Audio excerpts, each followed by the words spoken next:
विरोधी पक्षनेता पदावर दावा सांगणार आहे, काय रणनीती असणार जी चर्चा आम्ही आघाडीमध्ये निवडणुका लढल्या, त्यामुळे राष्ट्रवादी, उभाटा आणि काँग्रेस या तीन पक्षांनी समन्वयाच्या माध्यमातून निवडणुका लढल्या आणि आता निवडणुकीच्या पश्चात आमचं विधिमंडळातील आमचे सहकारी हे मित्रपक्षाशी चर्चा करून त्या संदर्भात योग्य तो निर्णय घेतील. सगळ्यात जास्त आमदार काँग्रेसचे आहेत. काँग्रेस विरोधी पक्ष पदावर दावा करणार आहे. मी आपल्याला तेच सांगितलं काय आम्ही आघाडीत लढत आहोत, त्यामुळे तिन्ही पक्षांशी चर्चा करून विधिमंडळातील आमचे सहकारी याबद्दल योग्य तो निर्णय घेतील.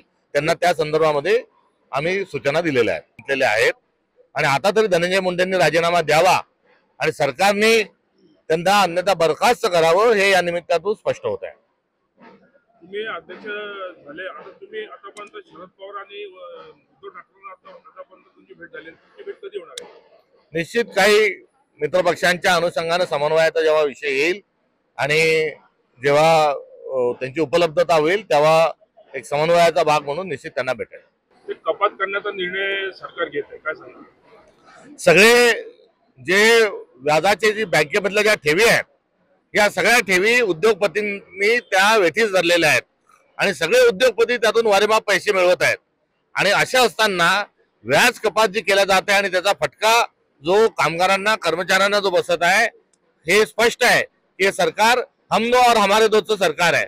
त्यामुळे उद्योगपती धार्जिने सरकार असल्यामुळे या सवलतीमध्ये व्याजाच्या दरामध्ये कपात झालेली आपल्याला आढळून येतं. दिलेलं आहे, तर त्या बाबतीमध्ये तुमचं पुढचं पाऊल काय असणार आहे? महाराष्ट्रामध्ये तिप्पट, इतर राज्यांच्या तिप्पट हा शुल्क आकारला जात आहे. वास्तविक पाहता गोव्यामध्ये 155 रुपये असेल, गुजरातमध्ये 160 असेल, तर महाराष्ट्राने 100 रुपयातच द्यावं.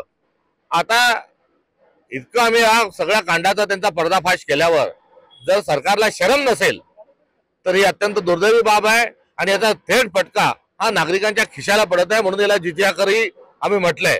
आम्ही या संदर्भामध्ये विधानसभेमध्ये आवाज आम्ही उठवल्याशिवाय राहणार नाही.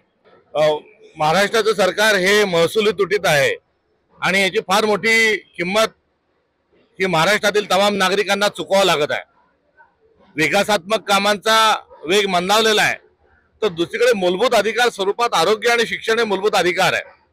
कारण प्रत्येक माणसाला जिवंत राहण्याचा अधिकार आपल्या संविधानाने दिलेला आहे आणि तदनंतरच्या काळात सर्व शिक्षा अभियान आणि शिक्षण हक्क कायदा आणून शिक्षणाचा देखील हक्क हा तमाम नागरिकांना दिलेला आहे. आणि सरकार हे आता तुटीचा अर्थसंकल्प सादर करण्याच्या तयारीत आहे.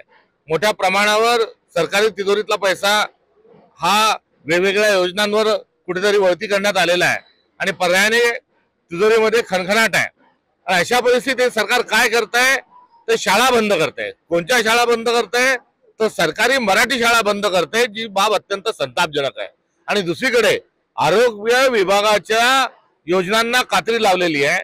त्यामुळे दोन्ही योजनांवरचा शिक्षण आणि आरोग्य विभागावरचा जो पैसा त्यांनी कपात केलाय हा निंदनीय आहे आणि हे सरकार संविधानाच्या अनुसार काम करत नाही आणि नागरिकांच्या मूलभूत अधिकाराचं संरक्षण करत नाही हे या निमित्तानं सिद्ध होतंय. ही अत्यंत शर्मेची बाब आहे.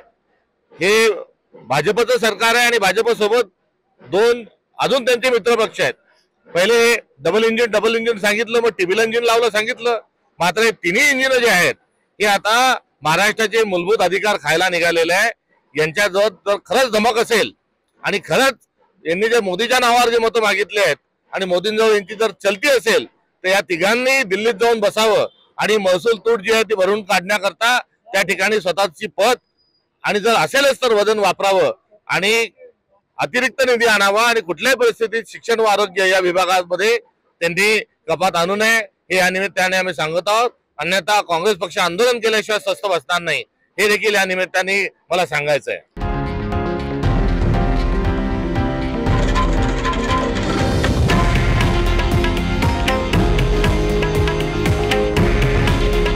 हे आहे देशातील नंबर 1 न्यूज नेटवर्क आणि आपण पाहत आहात TV9 मराठी. काळजी तुमची, हित महाराष्ट्राचं.